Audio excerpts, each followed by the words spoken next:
I've created this GA-inspired home flight simulator over the past 4 years, and it's certainly evolved if you have a look at some of the older videos on the channel. Now, some of this gear is overkill, and some of it I'd definitely be much better off spending my money elsewhere. And we're going to go through every single piece on the sim. You're going to see how it all fits together, how it actually works, and how immersive something like this can really be. I'll also throw in a few of the more budget options that are going to get you 90% of the way there, because you really don't have to go quite as hard as this to make an immersive flight sim setup. So I'm going to do my best to cover all those things that people just want to know, and I've got a heap of notes here on the iPad. I really don't want to miss anything. It's going to be very difficult for me to cover absolutely everything. So if you've got anything you want to ask,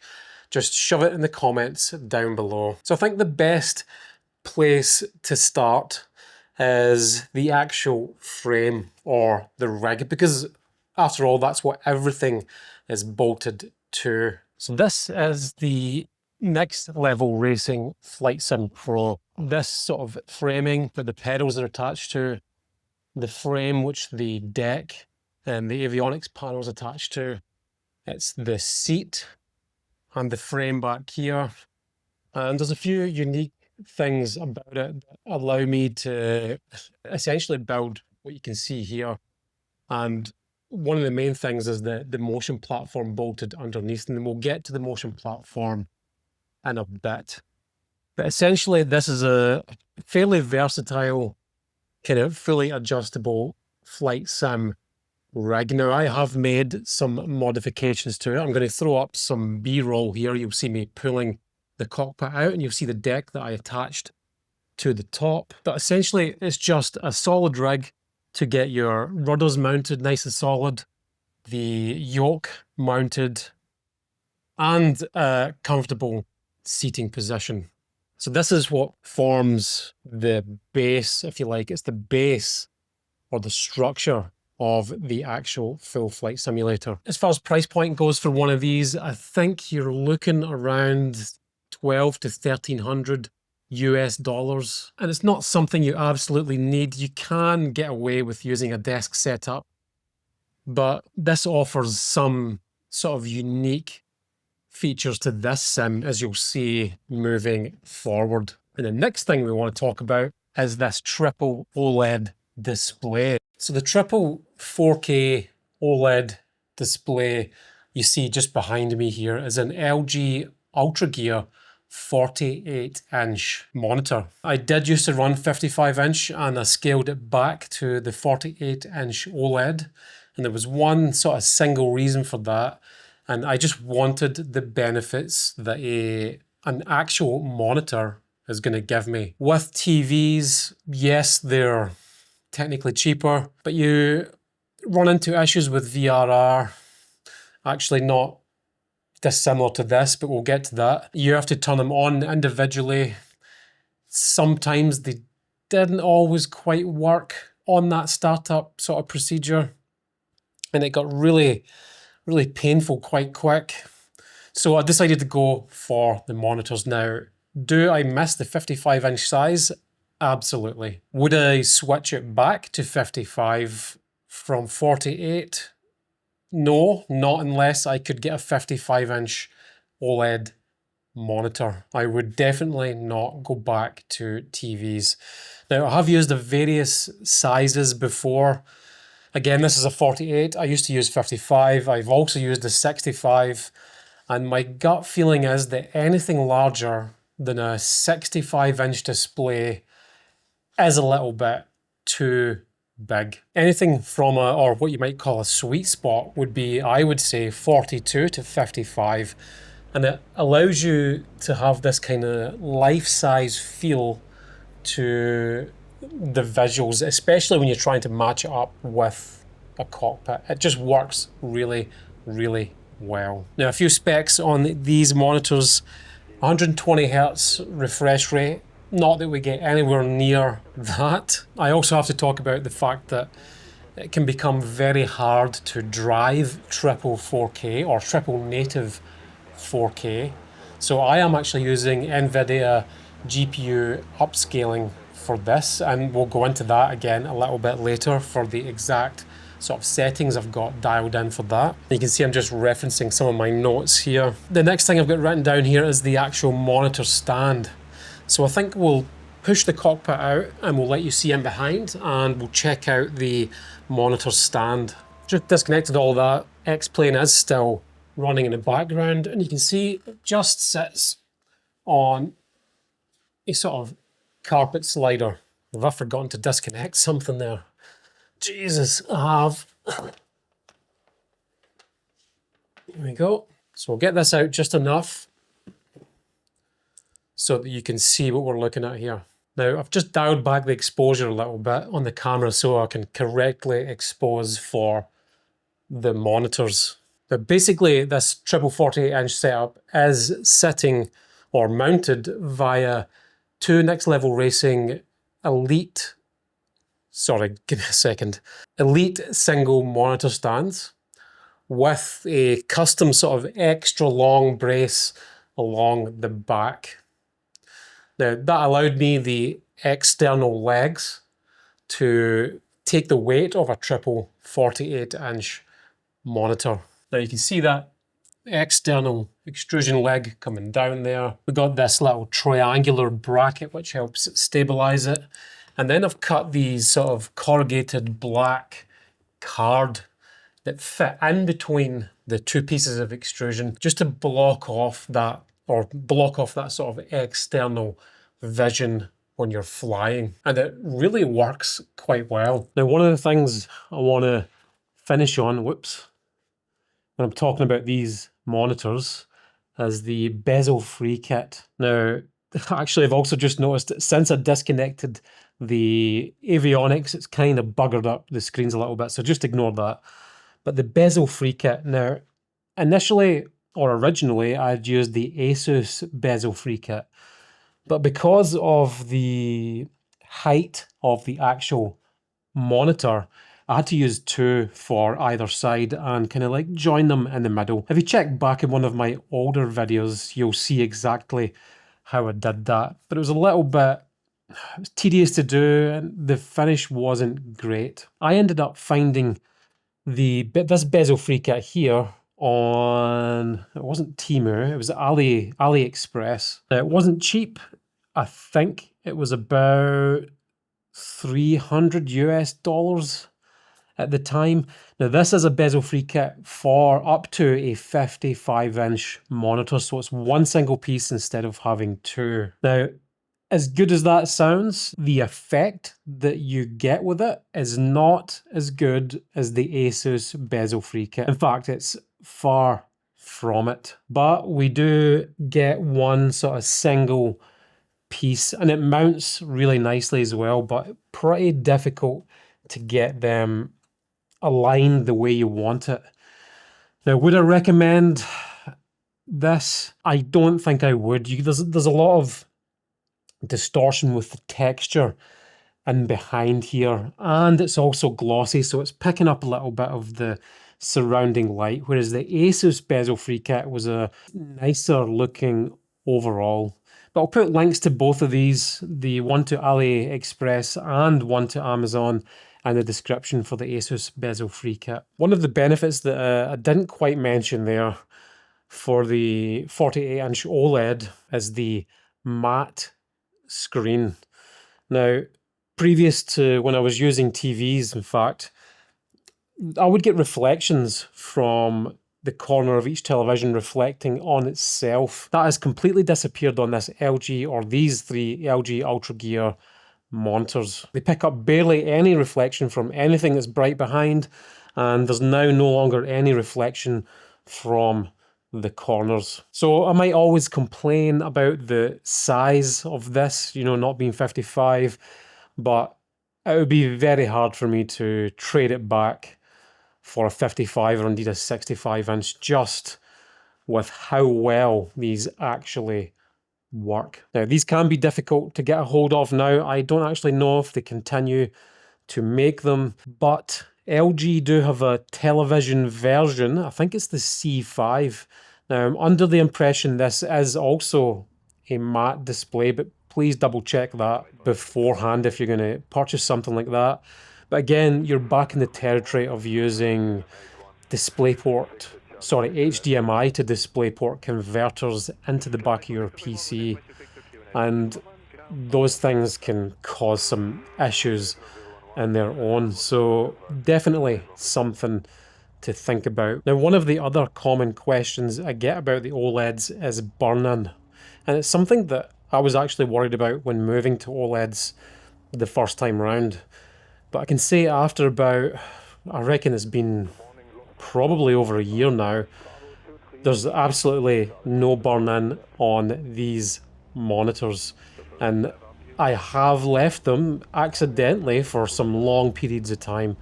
You're talking 2, 3, maybe even 4 or 5 hours just sitting with a static image on the display. Now, they do have sleep timers on them, so after a few hours they will, well, in fact after about, I think, 45 minutes of no movement, they will dim, and then they will drop into sleep after, say, a couple of hours.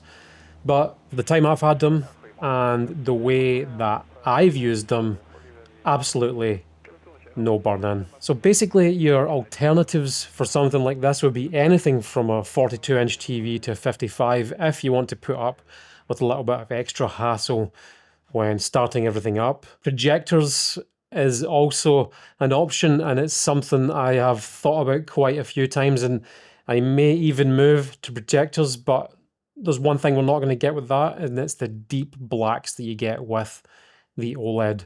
But still, I think at some point you may see a projector system on this setup. And finally, do I think the triple 48-inch OLEDs are worth it?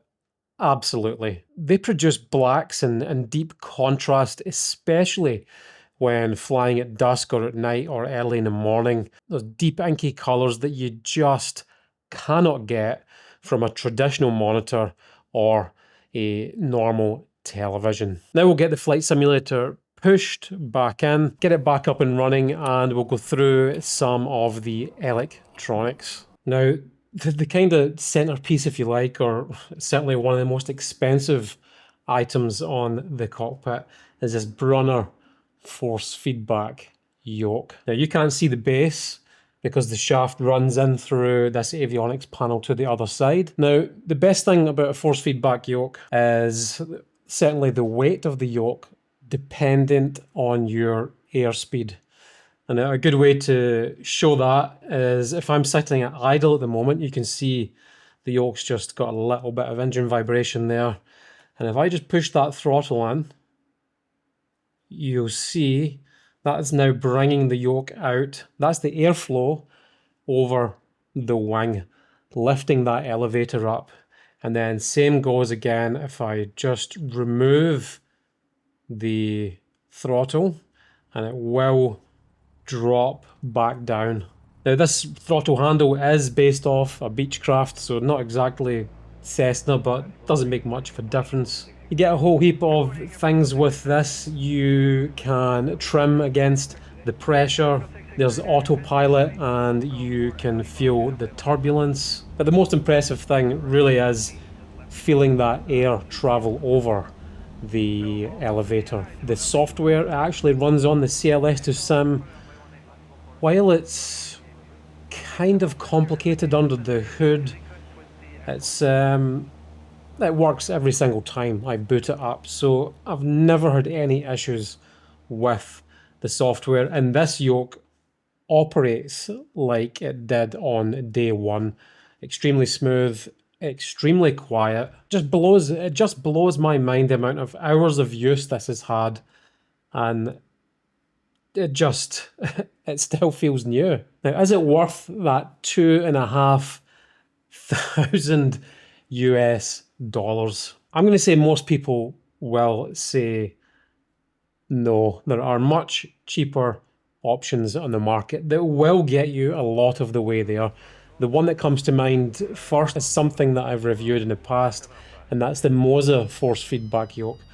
It kind of gets you, I would say, 80% of the way there for way less than half the cost. So that's a great buy if you want to get into force feedback yokes. The only reason you would buy the Brunner is simply if you want the best. The feeling you get with the Brunner is quite clearly it's smoother, it's quieter, it's got more of a refined feel. It's just a better yoke all round. But again, the Moza is half the price, so it's really up to yourself how far you want to go with it. Now, if you wanted to ditch force feedback yokes, and many people do, because sometimes the simpler you can make these setups, the better. If you were going to ditch it and go for something a lot cheaper again, I'd go for the honeycomb every single time. That is the yoke. It's the kind of budget to mid-range tier yoke that I would buy, and I've had it in the past, and it served me really well. And now we'll just jump onto the rudder pedals just underneath the cockpit.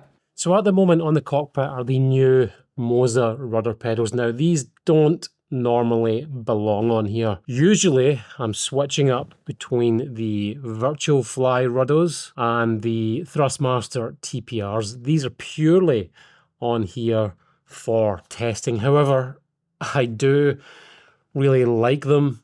Maybe they'll form part of more of a permanent solution for the cockpit because they are super smooth with the addition of that damper. But you will have seen the rudders in a lot of my other videos, and I highly rate these rudder pedals, and it is likely that the rudders will find themselves back onto the cockpit build. Now, as far as prices go for a set of rudders like that, like the Mozas that you saw on there, you're talking between $300 and $400. And that puts them in the realm of the offerings from Virpil and Winwing, which both are really good other options. The TPRs are a little bit more expensive, then the rudders just hit that next level. I think they're up around 1,000 USD, there or thereabouts. And then you've got a huge jump from there up to the force feedback rudders from Brunner, all of which you can find reviews that I've done of these on the channel over the past few years. But you really can't go wrong with any of those mid-range sets like the Winwing, the Moza, or the Virpil offerings. Moving on, the next thing would be all the desktop pilot gear. Now, if I just move that out the way, you can see the ignition switch. We've got the parking brake, the throttle box with the throttle prop and mixture. Now, we are in a 172, so there is no prop control. Unfortunately, there are no Cessna 182s in X-Plane. But if we ever do get one of those become available, I'll definitely be jumping on that. Now, the next thing would be the trim wheel, and you can see that's motorized. I don't know if you can see that going up and down. And again, you can also see the yoke moving in and out with the trim setting, which is really cool. Then the wing flaps, and again, this is another sort of motorized addition. You can see there that little marker just moving down to full. And then we have the fuel pedestal. So we got the left, both, and right tanks with the shut-off valve. Now this was, I would say, a little bit of an afterthought on my part, because it just comes out, you can see the USB port poking through there from a hole that I drilled into this panel. But we are going to fix that with something a little bit more permanent. And I shouldn't forget the Hobbs meter, although at the moment that is unplugged just due to the limitation on the amount of actual USBs I've got sitting in behind the cockpit or the avionics panel. Now, if I can just give you, I don't know how much you can see there from this head cam, but there is a lot going in or going on around the back of that panel, and we are cruising through the car park Let's just pull that back on. Yeah, pretty sure we're not supposed to be here. Now this brings me to one of my, you could say, favorite pieces of equipment, but also the most frustrating. And it's this lighting or switch panel here, which is a one-to-one replica of what you get in a Cessna 172 or a 182. Now, right now, this is not working. What I'm having to do is open up the plugin, hit disconnect and reconnect every single time. I don't know why I have to do this, because I did go through a period of about 2 or 3 weeks, this is going back about a month ago, where this just came on automatically. So the steps to get this to work is we have to go up to the plugins, G1000 bridge, hit setup, and under the switch panel, we will hit connect. Nothing happens. In the software, I will have to hit connect and disconnect from various different COM ports, and then go back to COM 13, disconnect again, connect again, and then you just saw that light up. Now, everything is working. And you can see the panel brightness comes on and off, but I don't get control over the avionics. They are set as is. In fact, I think there's actually a shortcut in X-Plane itself I can use to bring the levels up and down. And obviously the fuel pedestal as well, that's not going to do anything for me. But yeah, a nice but frustrating piece of equipment. So that lighting panel will set you back about 200, I think it's actually 210 US dollars. And honestly, for the quality of the actual switches and the build quality, great value. And the only other option I can think of is the desktop pilot version of that exact lighting panel, although there is no backlighting on it. And I think it's around the same sort of price. Now, the next thing, probably one of my most favorite pieces of kit on the sim, is the G1000s from FlightSim Builder. These are based on a one-to-one G1000 design with all the functionality, and they use their own FlightSim Builder plugin. And this is one of the pieces of equipment that I talk about that just works every single time. And for such a complicated thing, it's just flawless in terms of the way that it works. Now, I did do a review on this, and this is the touch version. So if you're interested to find out more about the FlightSim Builder G1000 TNXI edition, definitely check back on the channel. I think it was a few months ago for that full review. Now, when it comes to the value aspect of these are the cheapest that you can get at the moment now. These are priced in for the entire suite. I think it's around 2,000 US dollars. That price can ramp all the way up to 3,000 or 4,000 US dollars, depending on which manufacturer that you go with, and there's a few of them. You've got Virtual Fly, Real Sim Gear, Sim Gauges. I think there's another couple that even the price tier is even higher. So as far as value for money it goes, these are the best value at the moment G1000 panels that you can get your hands on. So now we're getting to much more of what I would call the special sort of equipment, and that is the Next Level Racing Motion Plus. Now, the Motion Plus, I don't know if you can see it from this view, but it sits just inside the FlightSim Pro, and it bolts straight through the frame. So very compact, sits underneath the seat, and on the front of the cockpit there's a rocker bar which allows the whole cockpit to basically pivot on the front end, and all the motion comes from the rear. Now you can actually have this run from the front or the back, whichever way you like. I prefer it on the back. Now you might see the cockpit moving because the system at the moment is set up. We're just sitting in autopilot. So you might see some small minor movements in the cockpit right now. And that's the way that I like to keep it. I always feel too much motion is very much distraction.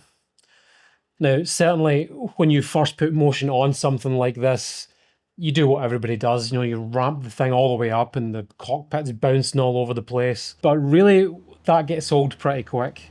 And where it's best used or best set is for very, very small movements. Because then it sits in the background, it tricks your brain into that feel like the plane is actually off the ground and there's a little bit of movement in the air. But it's not enough that it's throwing you round in the cockpit. And slowly, over the years of using this, I've just dialed it back further and further and further. Until now, it's outputting about 25% of what it's actually capable of. Now, this kind of motion platform does come in around 3,000 US dollars. There are others in the market that are cheaper, but I've got no idea how they actually work or how they feel. The only experience I've got with motion is with this platform. Now, important to know, this platform only moves the cockpit and the avionics panel. The screens are completely separate from that movement. But again, because the movement is fairly subtle and it's pivoting off the front of the cockpit, you don't really see that much movement at all compared to where the avionics sit and the actual screens. Now, do you need motion? Absolutely not. This is like one of the last things you would ever put on your cockpit. But like a lot of people say, myself included, once you have motion on your cockpit, you're never going to go back. It just adds that final touch to the feeling inside of the sim. And when it comes to the effects that it pumps out, you can kind of set it to mimic the movements of the plane. But the ones best suited to it, or the ones that I enjoy the most, are the feeling of the tarmac or the runway.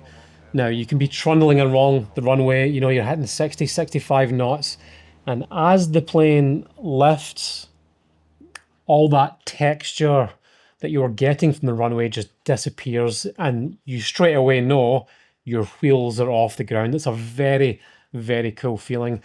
The same goes again on touchdown when you're landing.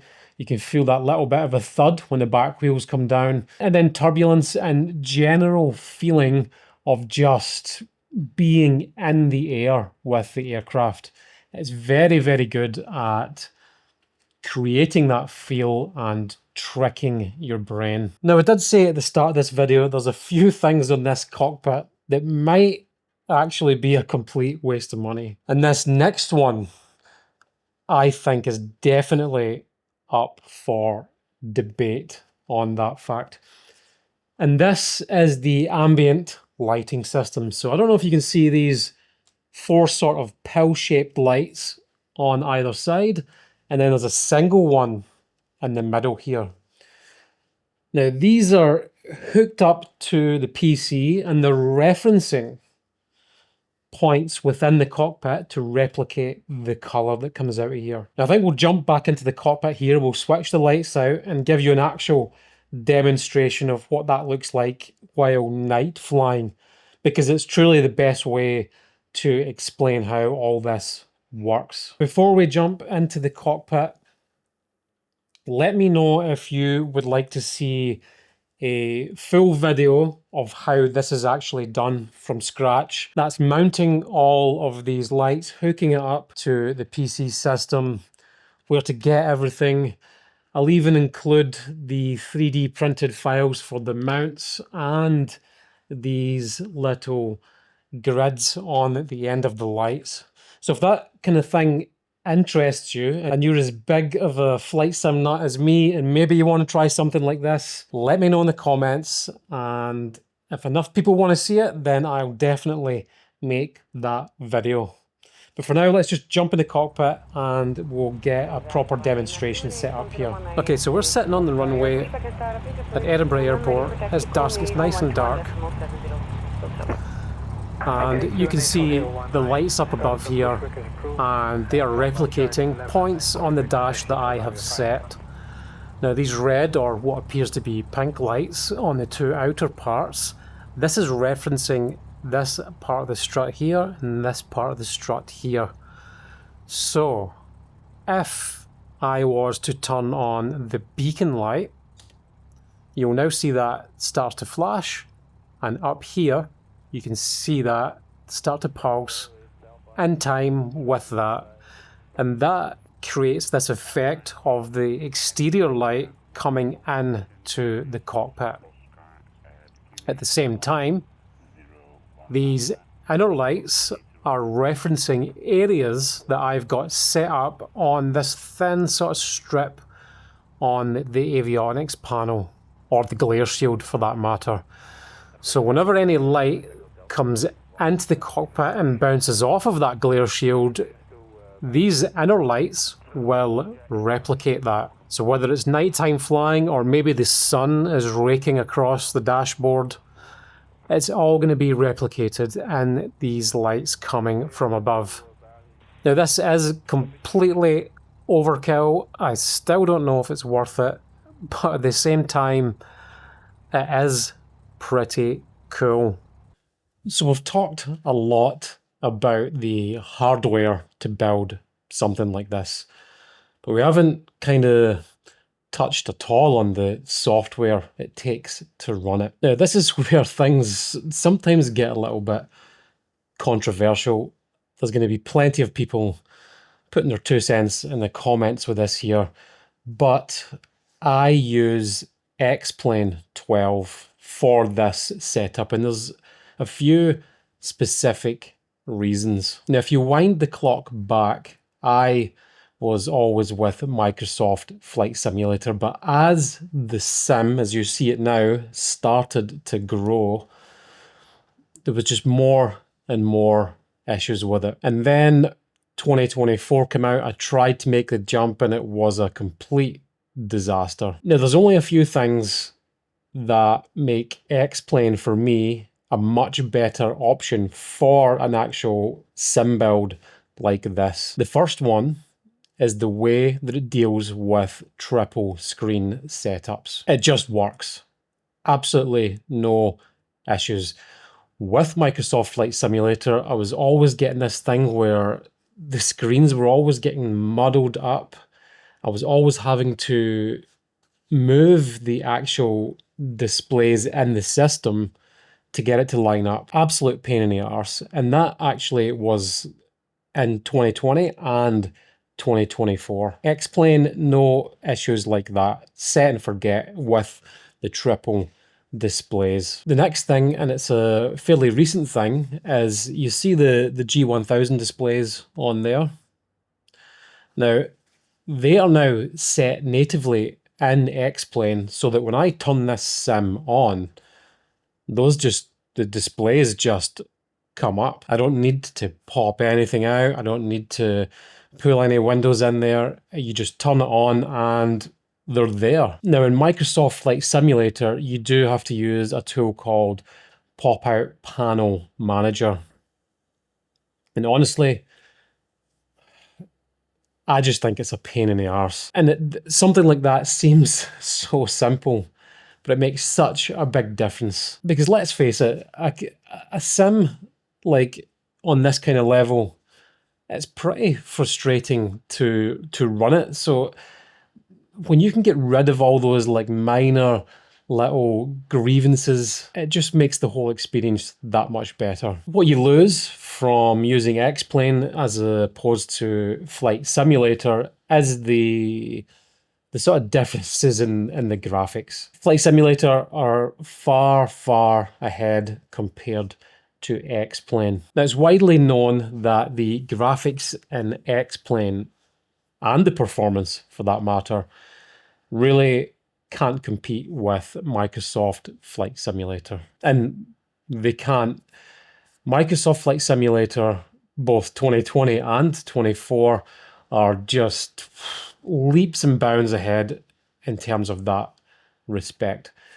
So if you're going to run X-Plane, you have to, you got to get your head around or wrap your head around the fact that you're just not going to get that graphical experience. Now, there are plugins with X-Plane, like X-Plane Map Enhancement. Yeah, they do a better job.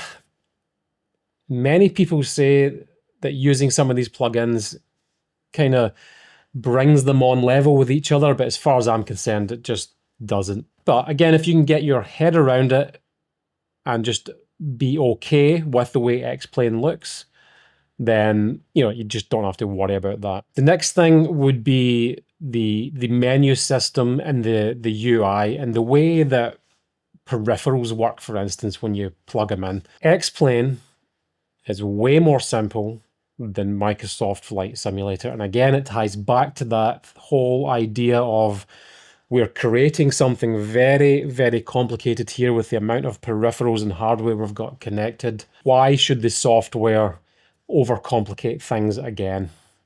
And X-Plane do a great job of just keeping things nice and simple. There's one other thing that nobody ever talks about when comparing X-Plane to Microsoft Flight Simulator in a sim build sense. And it's a major, major hurdle to get over. And that's simply where the menu system is placed. Now, in X-Plane, you can dedicate, if you have a triple setup, you can dedicate your main monitor to be the left monitor.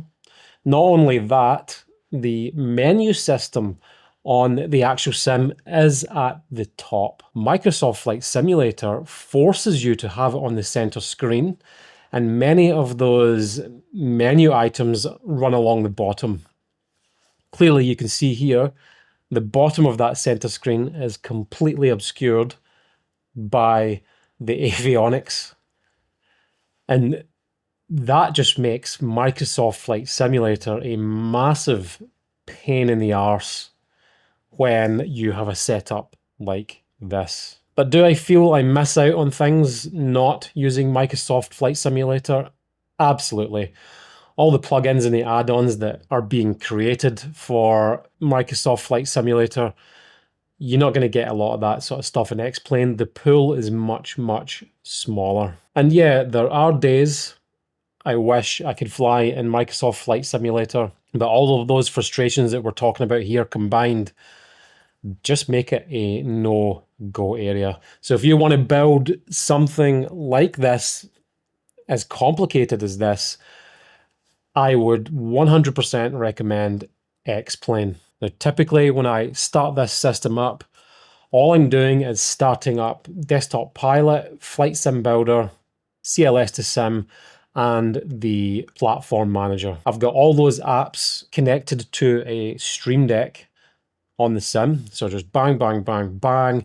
Those apps turn up. Then I use Flight Sim Builder app to start the sim. And that's it. At that point, we're up and running. So 4 button clicks and basically the sim is up and running and ready to go. The next thing we need to talk about is the power requirements, or the PC requirements to be able to run a system like this, because this is triple 4K or an upscaled version of triple 4K. So the PC we are running on here is a 9800 X3D with a NVIDIA 5090. There's a 2TB solid state drive and 64 gigabytes of RAM. Now, I can't remember what the speed of that RAM is. And it's all contained in an NZXT, I think it was a Flow H7 case. I should actually double check that, but I'll put the link to the actual case and the components in the description. Now that's a crazy powerful PC. It's about as powerful as it kind of gets if you're just using off-the-shelf parts. And even then, we are struggling to run X-Plane. Typically, I will run NVIDIA image scaling with X-Plane. So what it's actually doing is running the monitors, or the game will run at a lower resolution, let's say, I can't remember the exact resolution, but let's say it's like 2,800 pixels wide compared to 4K, which would be 3840. So it's running at 2,800 pixels wide, and then it's upscaling it to that 3840. Now this, for me, has made a difference. I think I get about 10 to 15 extra frames a second. Now, typically this system on default X-Plane graphics is going to get 55 to 60 frames a second, if I'm lucky. With the Alps scenery package, I'm probably getting, I think, anywhere from high 40s to mid 50s. And that's as best as I can hope for with a system like this. These frame rates sound quite low, but what you need to, or what I think you need to try and achieve is 60 FPS. If you can reach 60 FPS in a flight simulator, it just feels buttery smooth. Now, there is one other upgrade you can do to help get you there, and I am thinking about it, potentially making a video about it in the next couple of months, and that's a 2 PC setup. You can actually run X-Plane with 2 PCs, or 2 copies of X-Plane and 2 PCs. So the main sim would, for instance, run on the center screen, and the other PC, or the second PC, would do the side panel visuals. So that can be done. And I'm kind of in the planning stage of a video showing exactly how all that's working, how it's built, and to try and figure out if it's actually worth it. So if that's something you'd like to see, then make sure you let me know in the comments. So that's the complete overview of the simulator. And I'm sure there's probably a heap of things I haven't went in depth enough on. Maybe you've got some questions. Please drop them into the comments, and I'll do my best to answer everything if I can. You can also jump on to the website. There is a product list on the website with almost every build part, and I do plan to have the 3D files for the little grids for the lights all to be downloadable, as well as the design for the avionics panel that you see on there. So you can get all of that stuff on the website.